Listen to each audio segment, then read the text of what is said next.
Hello everyone, this is Umi Pandey and welcome back to our channel again. We have a very special guest with us today, Anjali Vaishal. And before going into deep about the book, actually, yeah, it's going to be a book discussion. I forgot to mention. But yeah, before going to too deep about the book, let's give a short introduction about who Anjali is. So Anjali Vaishal is a business leader and PhD scholar who has driven transformative changes across the multi-million dollar companies. And she's also an alumni of IIM Bangalore as an ICF certified coach and Hogan certified assessor. She combines rigorous analytical skills with a deep understanding of human behavior, making her a sought after coach and mentor. So, let's not exaggerate a lot about Anjali. I hope in this conversation that will reflect whatever we have spoken about. And today we are going to discuss about her book, Coach, I Don't Need One. And starting with the name, this is very interesting, and I think we'll have a conversation regarding everything about this book. So, Anjali, welcome to our channel. We are very happy to have you here today. Thank you so much, Umi. Thank you so much for such a kind introduction. It's a pleasure being here. And yes, it's an interview with regards to my first book. And first of everything in life, I believe for all of us is extremely, extremely close to our hearts, whether it is our first watch as a child, our first bike, first heartbreak, first college, whatever be it. Right. Thank you very much. And congratulations on the publication of this book. I think I believe this is such an achievement in people's life, writing a book and publishing your first book. So, yes, congratulations, Anjali. Thank you. Well, I would agree because writing a book for me also wasn't something which just came out of Jiffy and just happened like that. I think this has been on my mind for almost more than a decade. I wanted to write a book, and somehow it went on to the back burner. Life went ahead and got me calling for so many other priorities. But it was on my mind, and yeah, something in my life shifted, something in my life changed, and I'm sure during the conversation, I'll tell you how one coaching conversation for me helped and this book came into existence. So, a dream come true for me, definitely. And this is just the beginning, just the start. Many more to come. Right. So Anjali, why did you come up with this very interesting name, Coach I Don't Need One? Because yeah, like as the name suggests, I'll little exaggerate about this. So it means that I don't need one. I already know all of the things, as I think whenever I hear this name. So was this similar when you came up with this name, or I just like to know the story behind it? So the story behind it is very interesting in my mind, and let me try and share it in as many simple words that is possible. If you look at the title of the book closely, okay, it says "Coach question mark question mark." So it's about, and then it says, "I don't need one." So it is for the skeptics primarily. It is for people who feel that, hey, do I really need a coach? I'm already successful in my life and I don't need a coach. And it is also for those people who feel that, yeah, I think in my life to grow, I definitely Hmm. need a coach. So let me give you the premise of how it all started. I have been somebody who always believed that you can go ahead and if you're in a certain phase of life, doing anything which is brilliant, Hmm. you can sustain by yourself, you can maintain by yourself. But if you want a transformative shift, you need somebody from the outside. You need a coach, you need somebody who can go ahead, push you to do things differently. Now, it cannot be a friend, it cannot be you yourself, because we as individuals are terrible accountability partners for ourselves. And when we sit back, we reflect, I think each one of us can realize that each one of us would have made so many promises to ourselves and made ourselves accountable, and then we don't go ahead and do it. So Hmm. coming back, a coach brings the transformative shift. And when I realized it, I said, hey, this is something which one, a lot of people should become aware of. Maintenance, sustenance, no problem. You can do it yourself. Transformative shift a coach brings in. Second, it is primarily for those skeptics who feel that what and how will a coach help me? So while I was in my own journey, I realized a lot of people did not know how can a coach help. Second, there was a lot of skepticism and a lot of question marks in their mind that does it really work or is it just the fluff? So this book is all about that. It is about so many challenges that executives face when they are during and in their corporate career, and a lot of guidance which they, even if they want, cannot receive from their mentors, friends, family, all well-meaning friends. Yes. Very well explained, Anjali. But I would like to intervene on the topic when you talk about self-reflection, just to sit and realize what are the things we promised ourselves and we didn't make it. I think where to start that, because I think that's the biggest part of starting the journey of self-improvement, because we don't reflect often. And until and unless we don't reflect, we can't acknowledge our mistakes and work on that. So, what do you suggest where to start it from? A beautiful question. Now, what had happened to me was I had kept this book aside. I have not read Mm, this book for last couple of months now. Because as an author, what happens every time you pick your book, you say, hey, this could have been written better. And I'm on my third book. So my second book recently got published. I'm working on my third book. So I said, no, I'm not going to touch this. But today, because I knew we were to speak, I mm, sat and I read the book again for a couple of pages. While there were two or three things which I said, कि नहीं नहीं यार ये तो गलत हो गया, ये तो ऐसे होना चाहिए था. But coming back to the point, in the book, there are a lot of prompts and a lot of places where you sit, you think through, and you're able to self-reflect. So it is also for those people who feel I cannot afford a coach. See, affording a coach is also not an easy thing. One, you need to be ready for that investment in yourself. And it depends as well whether at that point of time you're ready or not. So this book helps you with those techniques to get started as to how and where do you take those tiny steps in mm, that journey of self-reflection. That self-reflection is great.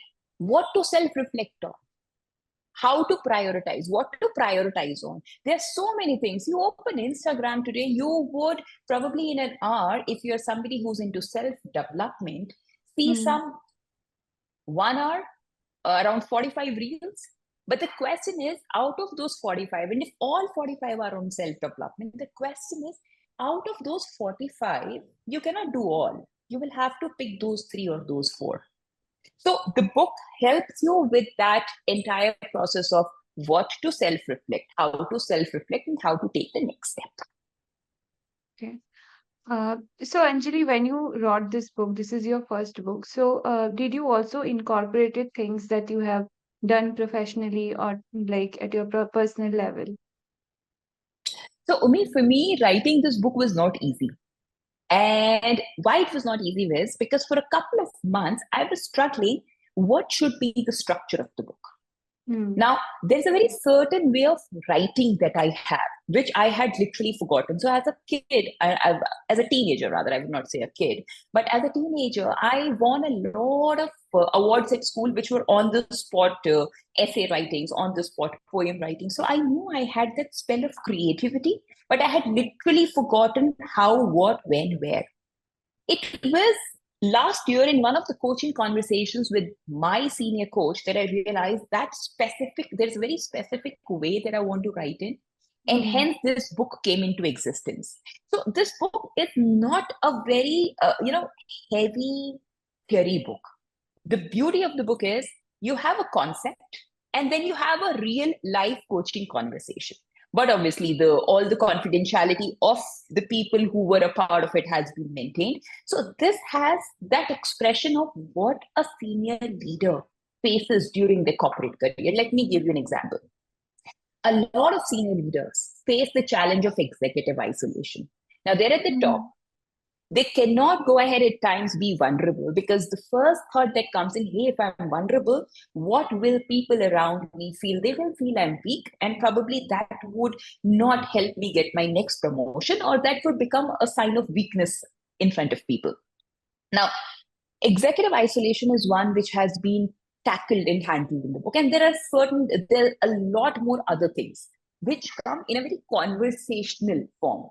Because after reading maybe 10 pages, so no chapter is 10 pages, after reading probably 2 pages of theory, And having to read a conversation of maybe 3 or 4 pages, I think Umi will take back a lot more than just the theory part.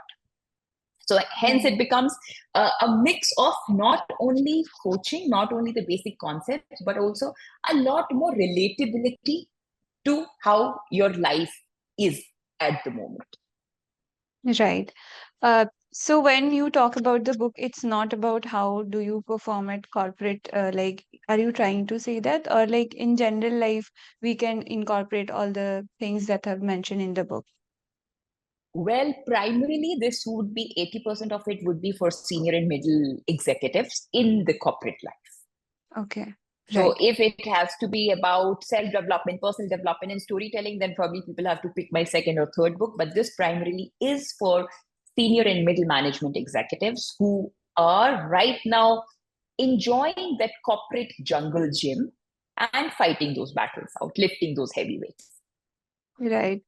Anjali, why do you think that a separate set of people, whenever we see these people working in corporates, they have a lot of things to handle at a time when we compare with the other job markets? Like, why do you think it is so diverse? I mean, when you talk about being a coach and writing this book, it especially focuses us on these people. And why do you think they need this special thing? Because as I have talked with many authors, they have also, just inculcate these ideas for writing a book for corporate people. So why do you think these people are different from other people in a like Oh, not professional at way? all. No, no, no, no, no, not at all. No, not at all. If we look at the end of the day, all of us are the Hmm. same. Our needs, basic needs are the same. Our wants keep changing, but the needs remain the same. So if we look at, are they different? No, they are not different. But the challenges definitely are different. Right. Yeah, every workspace, every domain, every industry would have certain different challenges, and this book captures those challenges. So it is not that these people are special and for these special there is a special book which has come in. Not at all. It is just to go ahead and so I'm sure you would have heard of the target market segment and the total addressable market, right? Right. Everything cannot be just for everybody, and then there are certain people who need certain specific things to grow in their life. Let me give you an example out here. So they say, and now both of us are women. I'll take this example, digress a little into probably health and fitness here. So women post 30 should go ahead, start working, rather than men for that matter of fact, start working towards building their muscle mass. Right. Now, if there's a fitness trainer, the fitness trainer would start thinking from that perspective and will focus on muscle mass building for women rather than if there is a 22-year-old going to the gym as against a 42-year-old, Hmm. right? So while their needs would be almost the same, but their objectives are different. So this book is for those people where their objectives are to grow in the corporate life, understand where do they stand right now, in spite of having that self-awareness, how do they sharpen their skills and grow. Right. Definitely. And as a gym going person myself as well, I agree to that. And a lot of things when we see from a different segment, obviously it may feel little different. Like why a woman needs to go to a gym after 30, why not men? But yeah, needs are different, and some things we can't change, and we have to, form ourselves according to the nature. So, Anjali, when I talk about this book, how it starts, like from which level it starts and how it ends, can you give a little intro to outro about this book? Like, yeah. So this book starts from the thought process of I don't even need a coach. That's the first chapter the book talks about, the reluctant coachee. Do Hmm. I even need a coach? That's where it starts, and then it slowly goes into how do you understand that you need a coach? What are those points of awareness that you build during the course? How do you Hmm. progress further and build a relationship with the coach? How do you ensure that you are able to trust the coach and vice versa? So, what and how do the code of ethics work? And then, in due course, how does the journey shape? Because a lot of individuals, as they grow in their corporate careers, when they are given executive coaching as I would say, a reward within their ecosystem. They feel, hey, why am I being coached? Am I not performing the way that I should? Instead of understanding that because you are a high performer, because you have that potential, is the reason why you have been aligned with a coach. So the book starts with having that mindset of, I don't need one. And then slowly and slowly understanding that, okay, this is the reason I need one. And this is how I progress when I have a coach. So I'll give you Okay. one more example here. A Sure. lot of us, and when we were talking about accountability, for that matter of fact, a lot of us are very self aware these days, thanks to all the information that we have around. So we know the certain things that we should do. And because we know, we start talking about it. Now, our brain, because we're talking about it, also starts thinking and feeling that, hey, there is some action that is being performed. But in actuality, there is no action being performed. And hence, we get stuck in the knowing and doing trap. Just because we know, just because we talk about it, our body and our brain feels that we're doing something about it without doing anything altogether. And that's where we start not progressing. I would not say failing as much, but not progressing to the potential that we have as individuals. Right. So I think that's a very beautiful way of starting and ending. Like you are, as a reader also feel involved in the process. So Anjali, when I talk about your personal challenges while writing this book, like did you have any challenge or like even if you did, how did you overcome those? Oh, I had a lot of challenges. There were days when I was not writing at all because I just could not get the plot in place. I just could not think what can be the next step in this person's journey as a Hmm. coachee. The amount of caffeine that I consumed was, I would say, criminal. I could have, should have avoided, and that was again one big challenge. And here again, I will share one personal example from my life. My maternal grandfather, Nana, he Hmm. used to write. He had written two books, and this was way back. I'm talking about the 80s and the 90s. And he was one person when he used to write, and those were the typewriter days, no computer days. So he used Hmm. to use the typewriter, and when he used to type, he used to go and drink a hell lot of chai. And during my summer vacation, when I used to go, half of the times I was the one making the chai. So I used to be so irritated that, kya yaar, matlab itni chai kaun peeta hai?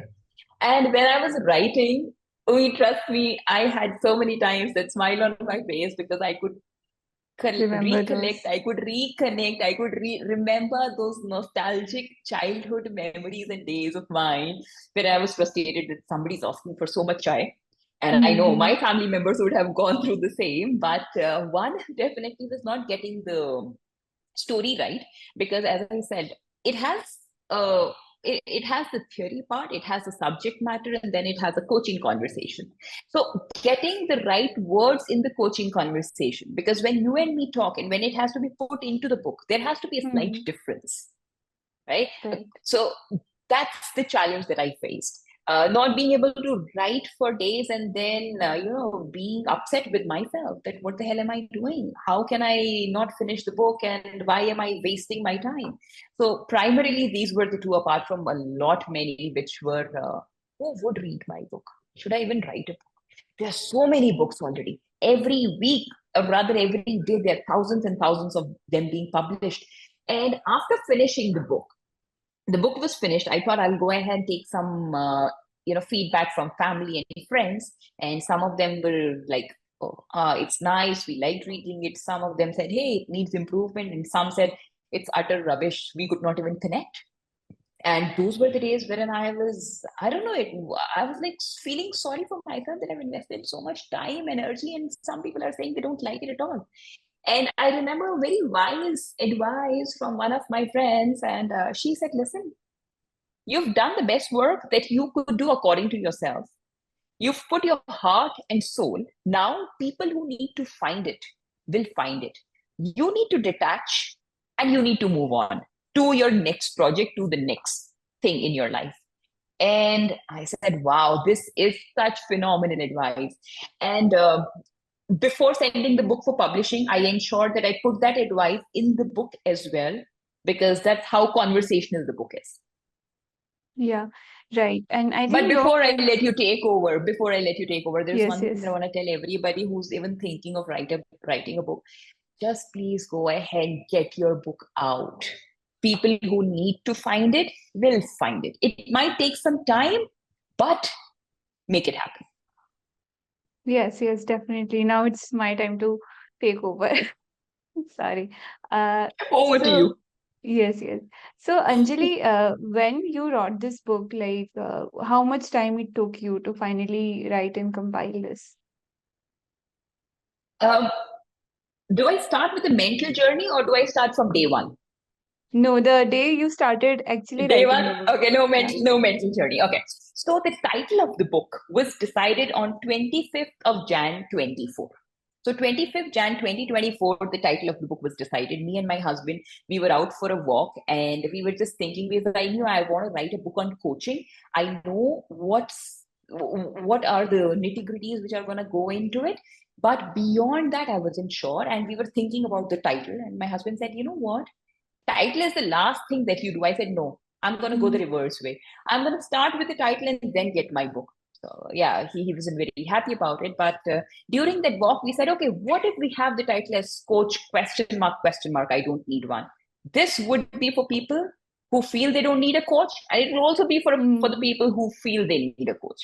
So the title got decided then. I was traveling to Amritsar. I have quietly frequented the Golden Temple in Amritsar. And I wrote the first chapter on the book while on my flight there, Oh. which was on the 28th of January 2024. And I wrote my first chapter, and then there came a slump. Almost until 7th of March, I did not write anything, just first chapter and the title. And July is when the book got published, 9th of July. So I would say, if you ask me, it took me almost 6 months of from deciding to going ahead finishing. But if I if I have to put the number of hours into play or how many working days that I took to write the book, I would say I did not take more than 15 working days. So 15 working days, 8 hours a day was the total time that the book took. But these 15 days were not consecutive 15 days. Right. So I think, yeah, you did a pretty great job because I don't think it was a really, really great time you took. So, like Anjali, Cheers. yeah, as your friend suggested to detach yourself and just move on to, give this book to the people and those who those who wants to read, find it anyway. So have you done that in this process, or like do you still have some expectations from the people? Because as an author, a first time publisher, like it feels very connected. Whenever you submit a book to the world and people give different kind of reviews and their reflections, and sometimes we just feel very overwhelmed. So in this process, as are you going to write a third book? And like, so how is this for you, for like the feelings that's like, are that attached with your first book, or like how is that? So, Umi, I have matured in life, is what I would say. Yeah. Being almost 43 years old now, and specifically being a part of the coaching industry for the last 7 years, Hmm. I have grown in my self awareness. That's the first thing that I would say. So, have I been able to detach completely? No, not at all. Even today, as I said, when I picked up the book, there were 5 things that I wanted to change, and probably in the next version, I would do that. For me, what happened was I took all the feedback that came my way, and then I could sieve through the feedback. See, what happens is a lot of feedback, and that also is covered in the book. A lot of feedback that comes your way is very vague. The moment you're able to crystallize as to what really this feedback means, you're able to take action. If your manager says, hey, Umi, that wasn't great work on the PowerPoint. Next time, please ensure that you do a better work. You don't know what to change. But if your manager says, hey, Umi, good work on the PowerPoint, but the next time when you make it, please ensure that the color that you use is very similar to the client that we are presenting to. The font instead of 14 should be 12. And also, there should be no spelling mistakes. Now, this feedback you can implement in the next PowerPoint. Agree? That's Right. how I took this journey. So when people gave me feedback, I got a critical feedback as well. It was not that it was all very hunky dory feedback, and I was glad and happy that people did take that step, because giving hard, difficult feedback also is not easy. So I Mhm. took that feedback and I saw what all can I do to that feedback to ensure that the second, third, fourth book becomes relatively better. So detachment is not easy, but when you get yourself moving in the next direction with a very positive thought process and implementing what you've learned, I think it becomes relatively a little easy. Right. And to that question, Umi, I'm finishing my third book. I don't want to go ahead publish it this year, because एक साल में तीन किताबें, वो भी 6 महीने में तीन किताबें becomes just too much for I think even my audience to get going and grasp. So that is something that I would release on the 25th of Jan 2025 for two reasons. One, that will mark the first year anniversary for the first book. And the second, and I don't know how correct this information is, I'm supposed to check this information. 7 planets of our universe come in alignment on the 25th of Jan 2025. Okay, that's a new information I got to know, but yeah, I'm also excited about your third book launch, and I think this is going to be really great. Writing a book in a year, three book in a year, that's really surprising. I hats off to you. And I think this is Thank you. also, and I think people are also going to read this book. And I think a lot of people can read. People like me also can read, isn't it?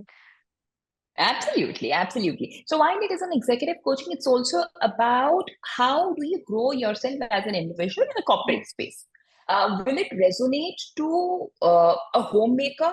I don't think as much. And the reason is because my mother-in-law picked up the book and she started reading, and I have a lovely aunt who stays next door. She started reading it, and they said, Beta, I don't think this is the one for me. Now, not what I'm trying to bring into attention here is not that because of that age group, it is Mhm. because of the space that they have been in life. However, if you talk about people anywhere who are in the corporate space, in the age group of 30 to 55 will resonate with this book. Is it for a 25-year-old? Not this one. There are many other books that I have. Please read those. This is not for you. You will lose that. You will lose the Anjali charm of reading. Yes, yes. So this is a request to our readers as well. Like, if you resonate with the space and if you resonate with the age group as well, and especially space, please go ahead and read this book. This is available on Amazon and our website as well. So, Anjali, this was very lovely talking to you today. I think we discussed all the points, all the touch points we tried to. And I think having a long conversation about this book actually not going to have a solution for our readers as well. So it's better to read and then give reviews or suggestions or feedback, whatever you have. Anjali, would you like to add anything in your ending note? Absolutely. I would love to hear from my readers. I have been speaking to some of them. One thing that I have refrained from doing as an author, and this is my personal choice, I do not gift my books. I gift a lot of books, but I gift books of other writers. Reason being, you got to go ahead and have your audience pick your book, read your book, and then give you the feedback. Whatever is for free, I personally believe at times is not given the value and the importance that it should. So if you are an author, please go ahead and stop giving books, your books to people. Gift books, but someone else's book. Buy someone else's book, give someone else's book, and that book which you have read yourself. That's the first thing. The second thing is, please feel free to connect with me over LinkedIn. At the moment, I handle my personal accounts myself. You can also go ahead, write to me. My email address and contact coordinates are mentioned on the last page of the book, where we have the letter from the author. And my name is so unique, the last name in specific, that if you put it across, you will find me or somewhere form. So I would love to hear from you. Critical feedback, all the more welcome. Good feedback, I would look forward. Yes. Umi, talking with you has been absolutely amazing. I have gotten more energized than this cup of tea, and by now I'm sure a lot of people, and you know that this has become quite an addiction. the moment I stop writing, probably this will go away as well. Now, after this conversation, I'll go and make a chai for me as well. So, So there but are two virtual high fives that you and me have to go ahead and finish yes, up before we sign off. One is for the good work that you've been going to the gym and working on yes, yourself. That is fantastic because that builds a lot of resilience and mental sure, sure. strength. Yes, yes, And definitely. second, for the chai. Yes, definitely. And I think this conversation was really lovely, and we also enjoyed having this conversation, and I think our readers as well. So, thank you. Here we are going to end today's discussion, and I hope I will connect in future as well and have lovely discussions regarding your new books. Like, yeah. So, thank you, and Absolutely. Once again, it was lovely. Thank you and look forward to speaking soon again. bye.